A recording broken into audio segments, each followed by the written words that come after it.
모시겠습니다. 이번 작품 주연 배우이자 감독으로 열연을 펼쳐주셨습니다. 네, 시선 자연스럽게 왼쪽부터 봐주시고요. 면 오른쪽을 봐주시기 바랍니다. 정면 아래쪽 그리고 정면 뒤쪽을 봐주시죠. 함께했던 모든 배우들이 더 사랑하게 됐다는 정우성 감독님입니다. 이렇게 되면 다음 작품도 기대하게 되는데요. 네. 네, 안녕하세요 여러분. 유난스러운 여름 다들 건강히 잘 지내고 계시는지 모르겠네요. 이렇게 보고자 제작 보고에 관심을 갖고 함께해 주셔서 감사합니다. 정우성 감독님, 영화 보호자 주연 배우이자 감독으로서 오늘 이 자리에 함께 하셨습니다. 감회가 남다르실 것 같아요. 소감이 어떠신가요? 사실 실감이 안 나네요. 네, 실감이 안 나고 제작 보고회 오늘 제작 보고회 하지 잘하면 되지 그러고 왔는데 지금 이게 진짜 하는구나 이러면서 좀 막상 현장에 이렇게 여러분을 대면하니까 떨리기도 하고 어떤 영화로 여러분들에게 비춰질지에 대한 어떤 막연한 또 두려움도 있고 네, 만감이 교차합니다. 감독님, 오랜 시간 준비한 작품인 만큼 오늘 하시고 싶은 말씀도 많으실 텐데 일단 보호자 어떤 영화인지 소개 좀 부탁드릴게요. 아까 소개는 이제 어떤 스토리 구성을 갖고 있는 영화인지 잘 사회자분께서 해주신 것 같은데 저는 단순하게 대답할 수 없는 영화인 것 같아요. 물론 이제 이 영화를 처음에 제안을 받았을 때는 출연 목적의 어떤 배우로서 제안을 받았고 그 이후에 이제 연출까지 하게 됐는데 사실은 여러분들도 이렇게 스토리를 들어보시면 굉장히 단순한 구조에 그리고 어디에서 봤을 법한 어떤 그런 영화 구조의 이야기인데 그러면은 배우가 아닌 감독으로서 내가 이 작품을 대할 때는 어떤 시선으로 다가가야 될지에 대한 고민이 컸던 영화이고 그리고 어떻게 보면 이렇게 봐왔던 편안하면서도 정해져 있는 어떤 큰 틀에서 벗어나지 않는 익숙한 스토리 안에서 그러면은 연출로서 뭔가 나의 색깔을 넣을 수 있는 어떤 큰 도전의 기회가 될 수 있겠다라는 어떤 그런 마음이 들면서 도전을 했죠. 네. 자, 이렇게 매력적인 배우들과 함께 만들어낸 보호자 과연 어떻게 만들고 싶으셨는지 연출 의도 좀 여쭐게요.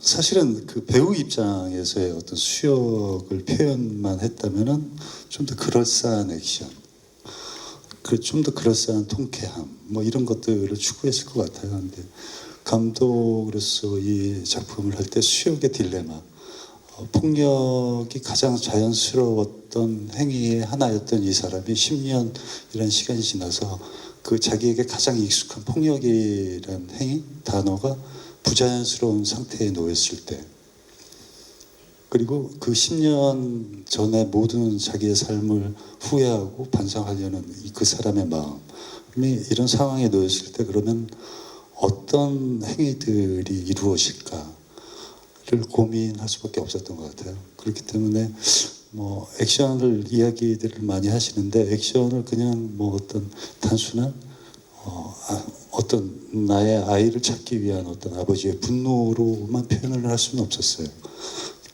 이 사람이 갖고 있는 그 딜레마에 대한 정당성을 계속 또 함께 찾아갔어야 됐거든요.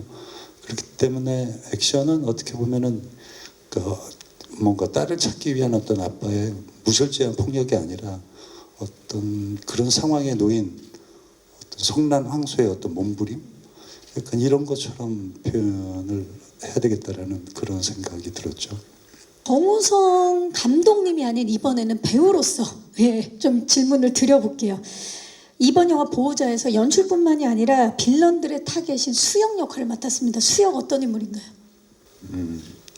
우유부단한 상황에 놓인 인물이죠. 뭔가 새로운 삶에 대한 새로운 삶을 평범함이라는 이제 단어 안에 놓고 그 삶을 찾으려고 하는데 사실 이 평범함이라는 삶도 막연한 거잖아요. 그걸 찾기도 힘든 거고 그리고 자기 앞에 놓여 있는 세상에 처음 나왔을 때 자기 앞에 놓인 이 상황에 대한 어떤 리액션, 반응을 어떻게 해야 될지 모든 것을 찾아가야 되는 상황인 거죠. 하지만 그 예전 방식, 자기 스스로의 방식대로는 절대 할 수는 없고, 그렇기 때문에 뭔가를 수역 쪽에서는 뭔가 이렇게 좀 우유부단하고 굉장히 수동적이고, 그리고 뭔가 막연한 어떤 리액션만을 할 수밖에 없는 그런 인물인 거죠. 그렇죠. 또 10년 만에 출소를 한 그런 인물인데, 사실 감독이자 배우로서 입장에 따라서 시선이 다를 수밖에 없기 때문에 디렉션을 또 주고 또 본인이 연기를 하는 게 쉽진 않았을 것 같아요. 어떤 점에 가장 주안점을 두고 연기하는? 수혁이한테요? 네. 네. 수혁이에게는 그 정배우라고 있어요. 액션 참 잘하는 배우 있잖아요. 네. 네. 너 액션 하면 안 돼. 안 돼. 그리고 우유부단하면서 표현 잘해야 된다. 네. 그렇게 디렉션을 네. 주시고, 수혁은 어떤 점에 주안점을 두고 연기를 했나요, 그러면? 그 감독님의 디렉션에 굉장히 지금 모노드라마를 보는 것 같은 느낌인데. 감독님의 디렉션이 뭔가 이렇게 명확한 듯하지만 막연하더라고요. 그래서 그걸 찾아 헤매기 바빴어요. 지금 뭐 다른 배우분들이 그랬을 것 같다 뭐 이렇게 지금 공감을 해주고 계시고요. 아까 정우성 감독님께서 이제 처음 배우로 제안 받으셨다가 연출까지 맡게 되셨다고 했는데 좀 어떤 과정에서 좀 그렇게 됐는지 구체적으로 듣고 싶고요. 제가 그 시기에 액션 영화를 한 편 해야 되겠다라는 생각을 하고 있었어요. 근데 그때 마침 지금 제작자이자 프로듀서인 송대찬 PD가 이 시나리오를 건넸는데 그냥 빠른 시간 안에 뭐 그냥 단순한 액션 연기를 보이기에는 단순한 플롯에 나쁘지 않겠다 해서 응했죠. 응했는데 준비하는 과정 속에서 이제 원래 준비하고 있었던 그 입봉을 준비하고 있던 그 감독이 개인 사정으로 인해서 이제 연출을 못 한다는 이야기를 하더라고요. 그래서 그러면 나도 어차피 이 프로젝트 때문에 시간을 비워놨고 여태까지 좀 준비한 것도 있으니까 어떻게 할까? 그냥 내가 한번 연출을 해볼까? 그랬더니 기다렸다는 듯이 네 선배님 이래가지고 그러자. 그런 다음에 연출을 하게 됐죠. 네, 이게 가장 단순하고 솔직한 솔직한 과정이었습니다. 감사합니다. 감독님께 질문 드리고 싶은데요. 그 보호자가 앞서 뭐 해외 여러 영화제에 초청이 돼서 소개가 되었는데 배우로서는 그런 해외 영화제 레드카펫 많이 밟아보셨겠지만 감독으로서 초청이 돼서 그렇게 밟아보시고 해외 관객들 만난 소감도 궁금하고요. 그리고 몇몇 영화제에서는 또 이정재 감독님의 헌트와 또 같이 초청이 되기도 했잖아요. 근데 두 분이 그렇게 같이 나란히 해외 영화제 함께 초청돼서 소개되는 게 좀 기분이 남다르셨을 것 같은데 어떠셨는지 궁금합니다. 네, 정말 기분 남다르셨을 것 같아요. 일단 제 개인적 감정으로는 굉장히 좋죠. 헌트도 같은 오랜 동안 동료이자 친구인 그리고 파트너인 정재 씨와 함께 이렇게 같이 영화를 만들었는데 같이 함께 초대가 되고 그 순간을 함께 또 한 영화가 아닌 또 이제 또 각자의 입장에서 서서 영화를 또 출품을 해서 또 그 감정을 교감하고 서로 축하해주고 같이 즐기고 그래서 그 감정은 굉장히 이런 기회를 앞으로 또 맞이할 수 있을까?